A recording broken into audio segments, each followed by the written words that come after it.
Netflix now requires every user profile to be tied to a unique email address. Profile, not account. User profile. Netflix is now requiring nearly every profile on an account to have its own unique email address and separate login.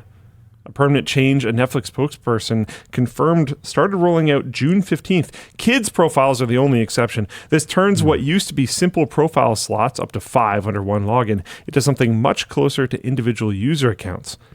It's still rolling out gradually, so not everyone has been prompted yet. Netflix frames it as a convenience. That's a tough jump. And security upgrade.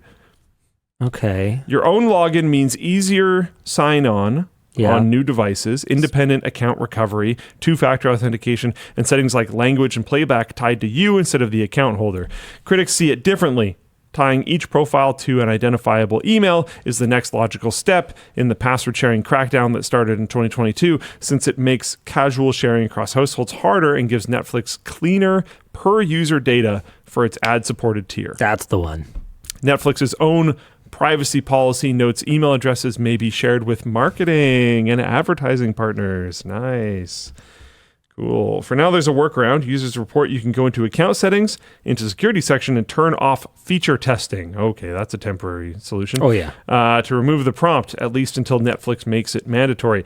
It also breaks a less common use case. People who set up multiple profiles to organize content by genre rather than by person now have to tie each junk profile to a real email.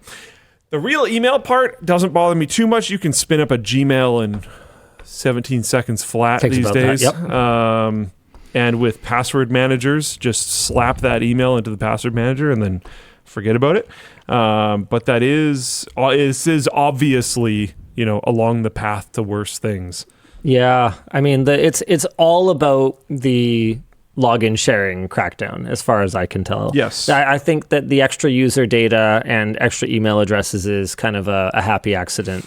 Not fully. I mean, I'm sure they've figured out that that's going to be good, but I suspect the main impetus for this is, hey, now Grandpa can have his own email address and account so that when it's time for him to log in, you don't have to share your email address and your password with him. Isn't that good? If we all just stopped sharing our email addresses and passwords, which actually is a good thing for us to not share email addresses and passwords. It's just that clearly security for your Netflix account. Like, I'm not that worried, but also now instead of just being able to share your email and password when Grandpa forgets, you're now going to have to try to figure out what the heck his password is when he calls you anyways and tries to get you to help him log into his thing, and he's changed his password and you can't find it anywhere because he refuses to use the password manager properly, and you want to pull your darn hair out. So I actually don't think this is more convenient. I think there's going to be more deep annoyances like that.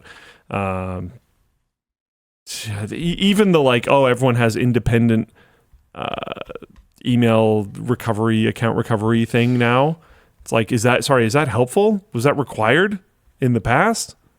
No, because you didn't have independent accounts for things. So I don't even see that as a benefit. I see that as a required new feature for the thing that they're pushing. It's just how the system works. If you have independent logins, you're going to have independent recoveries. What are we even talking about? It's not better. Anyways, sorry. No, I'm enjoying the energy. Anyways.